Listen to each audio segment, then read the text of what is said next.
legacy distillery off the shelf, you went for Redbreast without a second's hesitation. This is Redbreast cash strength, aged for 12 years. That's so good. I don't think I've had this in about 12 years. Yeah, it's funny. I think this is my second bottle that I ever bought. And when you killed a whole bottle. Of course. Good for you. Yeah, of course. I can't blame you going off the nose. No, I'm not saying I killed it in like a day. I hope not. But yeah, this was like just over a third drink, and I couldn't tell you when I bought that. So long ago. You've had it for a long time. Yeah, but long-standing, been one of my favorite cask strength Irish whiskeys. Right up there with like Blue Spot, right? Yeah, as far as that, I think I even like it more than the Jameson Bow Street 18 cask. That's fair. Just because it's got a little more. It's got a little more going on.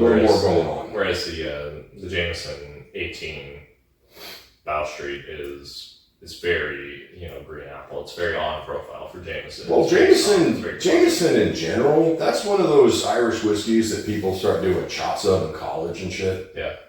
Just because it's good, it's 80 proof, people get hammered. Short, sweet, and to the point. Yeah. So, briefly, Redbreast is part of the Irish Distillers Limited Group. It is it's the conglomerate of Irish whiskey distillers that came about late into the 20th century when the whole Irish whiskey industry almost went bankrupt. Yeah. Almost. Yeah. It was like right here. Mm-hmm. Jameson, Powers, Redbreast, the Spots. Yeah, because the Spots are made by Jameson.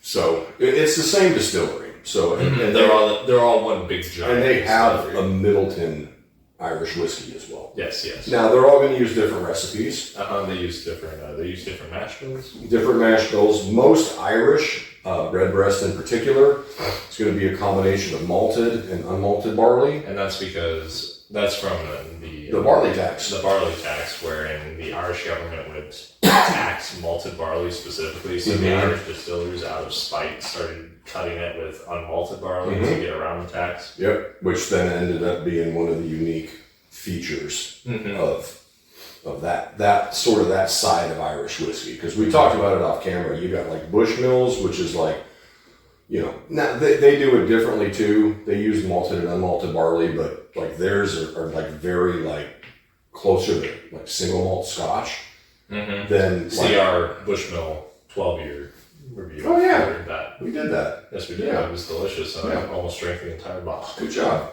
It's awesome. But yeah, so anyway, Redbreast has been one of my favorites. The cask strength in particular, because for years before the Blue Spot came out, this was one of the few. 58? Yeah, just about. It's 112 proof. Now, if you're coming from bourbon, and you're like, 112 proof's cask strength. I mean, even for us, that's pretty, like... It's pretty light. It's a pretty light number, all things considered. But you gotta remember, especially when you're considering, like, Scotch or Irish whiskey, it's much colder there. Yeah. So it takes a lot longer. It takes a lot longer for a whiskey to come of age there, whereas... how old is the Garrison Brothers Cowboy Bourbon? Oh, I don't remember. Not that old. It's not that old, and it's like 146 proof or something. So this is 12-year age stated. It's a single pot still. So I've told you this enough, and I've said it a million times. But we'll say it again. What does a pot still do? Why do certain Irish whiskey, just Redbreast, Jameson, the Spots, what does a pot still do to make it? A pot still is generally the older variety of still. It predates the column still, and it makes a softer whiskey in general. Creamier, typically. Whereas the column still is what is most predominantly used, especially in the American whiskey industry. Yeah, but don't let them fool you. It's crept its way over to Scotland and Ireland too. Everywhere, because the column still is way more efficient. Way more efficient. Yeah, you can. We talked about this on another episode. You can run those bastards 24/7. Whereas the pot still, you can make one batch and then you got to clean that whole thing. And you got to clean it out, because then you got a bunch of cooked stuff in there. You got to the cooked mash. You got to pump out, and then you got to sort of do a decent job of cleaning it, at least rinsing it. No, you can't half-ass it. Where a column still, as soon as you pump that stuff through it, if you got fresh mash coming in the tube, the column still doesn't care. It just, because you can adjust those plates in the column still, and yeah, it's a whole other world. So now the pot stills, to be fair, for Middleton, they're bigger than this room. Yes, they're gigantic. They're gigantic pot stills. So they're able to pump out a bunch of stuff. They can make a lot of whiskey. So, but yeah, and Redbreast has a ton of stuff. Yeah, they have a lot of varieties, more so than most Irish distilleries. I think they're rivaled only by the spots as far as releases, and even then, Redbreast has way more than. Because they've got the regular. I know I've seen they have a Lustau barrel that they finish it in. I believe they have some Pedro Jimenez cask finishes. Yep. Pedro Jimenez finishes. They've got ultra age stuff. Yes, they do. This is 12 years, and this, I think right now is right around the 100-ish, maybe 110 range. Which makes sense. It got shipped across the ocean. It's 12 years old. 12 years old. Like we like to say, it got shipped across the ocean. They've got some ultra age, like 20 plus year stuff, which is really expensive, which is why we don't own it. Because it's really, really expensive. It's way expensive and you can hardly find it. Yeah, but the difference to me in like a Jameson and like the green spot, yellow spot, blue spot, or whatever, in Redbreast is the one thing they have in common is that green apple note. However, depending what you're drinking, where the Jameson's got a little bit in it, and it's got more of that shortbread cookie type. This I think notes. has more green apple. Well, I was going to say this. So the green spot to me is like green apple to 10. Yeah, whereas this is like ground. like 5 or maybe 4 or 5. Yeah. With a little touch of green apple, nothing overwhelming, still creamy, right? Just a touch of that shortbread cookie, that thickness, I guess is, I don't know, that's probably not the best way to describe it. That's a way to describe it. But there's like a shortbread, like cookie thickness, like in there. Yeah, more like cookie dough. Yeah, or like if you, like, I don't think I let you guys have a whole bunch of cookies, but you ever take like an Oreo and soak it in milk first? Yeah, see, all the fat kid shit I did. But it's like taking a shortbread cookie and like just dipping it in milk, and then it just like calms it down a little bit. Sure. That's kind of what I get with this one. Yeah, just a little green apple-y, but nothing like the green spot. No, certainly not. Right.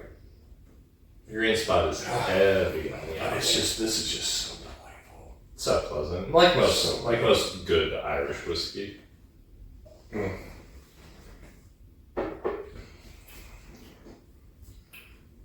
What's funny is the green apple comes off like as a brightness, right, on the palate, just a little bright, which if you've watched any of our videos, I would almost say effervescent, but this one's a different. Yeah, this is different. It's the sharp bitter note that you expect from like a Granny Smith apple. With a sharp tanginess. Yeah, sharp and tangy. That's a good way to phrase it. It's like, oh, there it is. Okay.